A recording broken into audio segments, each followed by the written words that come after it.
Hello student.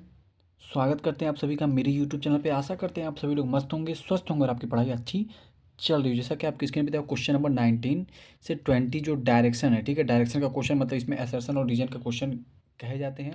Assertion और reason के question बहुत ही ज़्यादा इंपॉर्टेंट होते हैं। कैसे होते हैं मैं आपको बता दे रहा हूँ।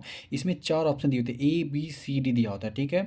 और उसके साथ क्वेश्चन दिए होते हैं। जैसे मान लीजिए क्वेश्चन नंबर 19 दिया हुआ है, इफ़ PA एंड PB, ये क्वेश्चन दिया हुआ असर्शन एंड उसके बाद रीजन दिया हुआ है। इन दोनों को हम पढ़ेंगे, क्या करेंगे, इन दोनों को पढ़ेंगे और चेक करेंगे कि कौन सा सही है कौन सा गलत है। अगर सही है तो क्या इसका सही एक्सप्लेनेशन ये दिया गया है। अगर नहीं सही है तो मतलब इसमें 4 ऑप्शन, जैसे पहला ऑप्शन क्या है, both assertion and reason are true, मतलब दोनों रीजन अगर पढ़ने में हम पढ़ते हैं दोनों सही आता है। और पहले वाला रीजन जो एक्सप्लेनेशन दिए, जो रीजन दिया गया है वो उसका सही एक्सप्लेन किया गया है, पहला ऑप्शन। दूसरा क्या है कि दोनों ट्रू है बट रीजन सही मतलब उसका एक्सप्लेनेशन नहीं दे रहा है। तीसरा क्या है कि ए ट्रू है, दूसरा वाला फॉल्स है। और दूसरा चौथा ऑप्शन क्या है कि पहला फॉल्स है, दूसरा वाला ट्रू है। तो हम लोग पढ़ेंगे क्वेश्चन, उसके बाद देखते हैं क्या। इफ़ असर्सन देखिए क्या दिया, क्वेश्चन नंबर 19 पे हम लोग आ चुके हैं। और यहाँ पर 19 मैंने लिखा भी, बस डायरेक्ट आंसर इसका लिखेंगे। मैं कुछ चीज़ समझाने के लिए आपको यहाँ पर लिख दूंगा, ठीक है। चलिए, if PA and PB are 90, if PA and PB are tangent, देखिए यहाँ पर PA और PB क्या है, टेंजेंट है, ठीक है।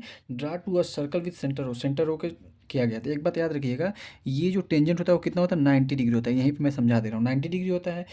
उसके बाद from an external point P से बना, then the quadrilateral OAPB is cyclic quadrilateral, मतलब ये क्या साइक्लिक क्वाड्रिलेटरल बन सकता है अगर हम लोग ड्रा करें O और P के उसमें करें। तो ध्यान दीजिएगा एक बात, मैं आपको साइक्लिक क्वाड्रिलेटरल मैं यहाँ पर लिख के समझाता हूँ। इसको आप सॉल्यूशन मत समझिएगा, बस मैं समझाने के लिए यहाँ बना। जैसे मैंने एक सर्कल बनाया और सर्कल के अंदर मैंने क्या किया, एक क्वाड्रिलेटर बना दिया। और सर्कल के अंदर जो क्वाड्रिलेटर बनाया दोनों सब टच होने चाहिए। और साथ ही साथ यहाँ ये वाला और ये मान लीजिए हमने लिया, इसका ए नाम दिया, इसका नाम बी, और इसका सी और इसका डी दिया। तो angle A plus angle C 180 degree होना चाहिए, ठीक है। कितना होना चाहिए, 180।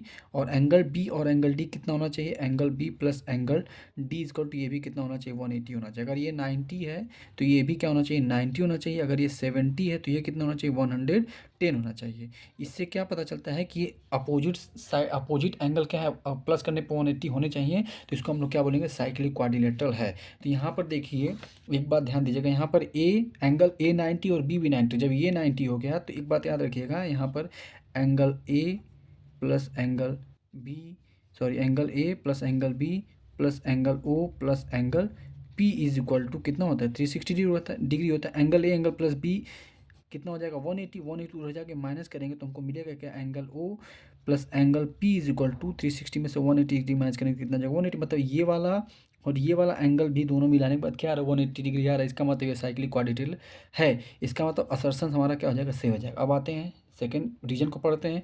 इन cyclic quadrilateral opposite angle are equal, cyclic quadrilateral क्या अपोजिट एंगल इक्वल होते हैं, नहीं, ऐसा कोई रूल नहीं है कि अपोजिट एंगल आर इक्वल। यहाँ पे 90 इक्वल है, इक्वल हो भी सकते हैं बट ऐसा कोई ज़रूरी नहीं है। क्या होता है, बस दोनों के सम इक्वल, दोनों के सम 180 के इक्वल आने चाहिए प्लस करने के बाद, ठीक है। तो उम्मीद करते हैं आपको समझ में आएगा। तो इसका आंसर क्या हो जाएगा, ये हमारा रीजन क्या हो गया, गलत हो गया। ऑप्शन नंबर सी हमारा सही हो जाएगा। तो यहाँ पर आप लिख सकते हैं solution option C is correct. उम्मीद करते हैं कि क्वेश्चन आपको समझ में आ गया होगा। नेक्स्ट वीडियो में क्वेश्चन नंबर 19 का सॉल्यूशन ये रहा। Thank you so much. Subscribe for more such videos. जय हिंद।